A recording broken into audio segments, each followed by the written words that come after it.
Assalamualaikum. Ketemu lagi dengan saya Cesar Laila dari tim vlogger IP Jogja. Apa kabar ibu-ibu? Semoga tetap semangat dan sehat selalu ya. Gimana? Puasanya udah bolong berapa hari?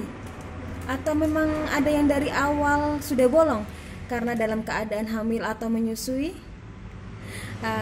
Nah ini, kali ini kita akan membahas seputaran ibu hamil dan ibu menyusui yang berpuasa.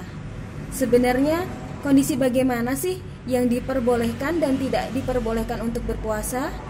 Lebih lanjutnya, saya sudah mewawancarai secara terpisah Dr. Ranti, salah satu member Ibu Profesional Jogja. Nanti beliau akan menjelaskan kondisi seperti apa yang diperbolehkan untuk berpuasa dan tidak berpuasa bagi ibu hamil dan ibu menyusui. Ya, selamat menyimak.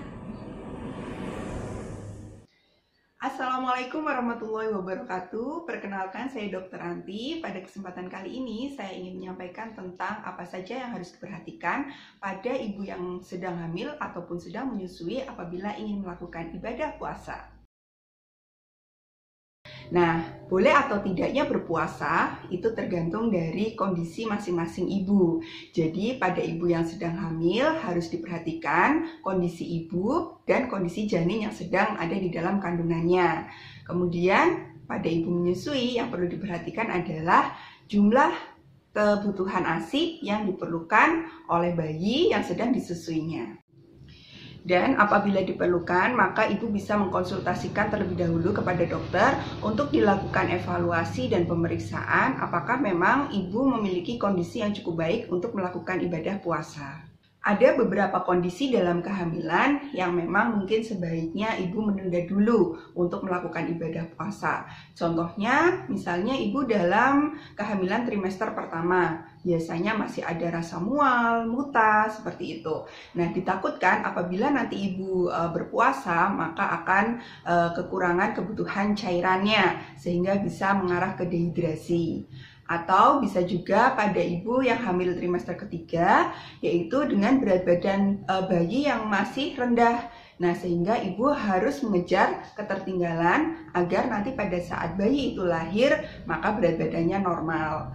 Nah, sebaiknya memang pada ibu hamil yang aman untuk berpuasa yaitu pada usia kehamilan trimester kedua, yaitu antara usia 4 sampai dengan 6 bulan.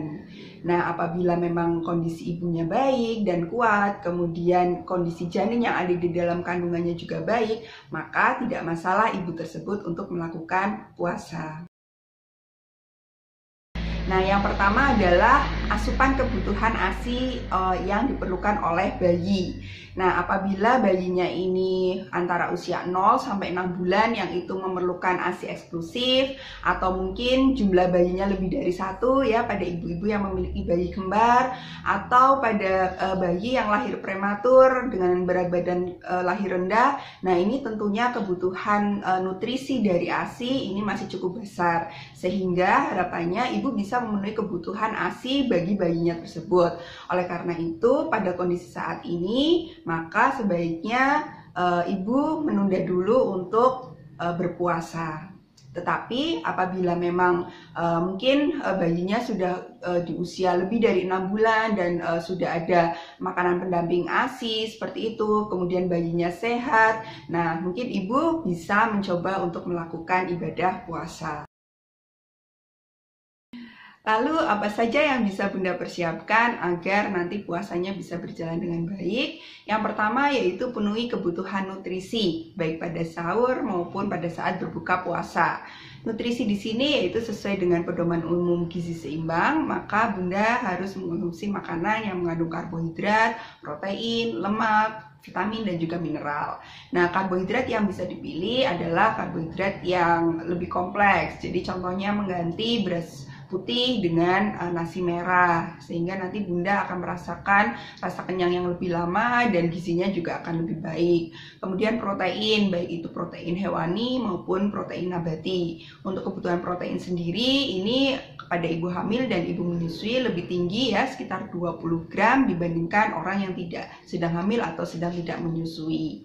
Nah, kemudian yang kedua adalah mengkonsumsi air putih ya yang cukup, dimana kebutuhan pada ibu menyusui ini sekitar 12 gelas dalam satu hari, sehingga mungkin bisa dibagi ya dalam 3 waktu, mungkin pada saat berbuka puasa, kemudian pada saat tengah malam ya, dan juga pada saat sahur.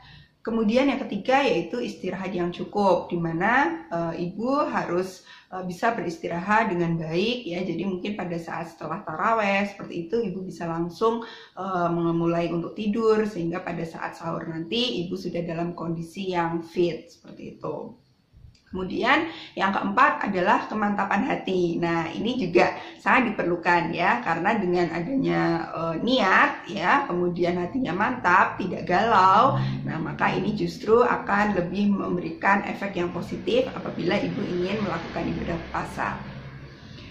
Begitu Bunda, mungkin yang bisa saya sampaikan. Mudah-mudahan beberapa tips tadi bisa bermanfaat dan semoga ibadah kita diterima oleh Allah Subhanahu wa taala dan dimudahkan. Terima kasih. Wassalamualaikum warahmatullahi wabarakatuh.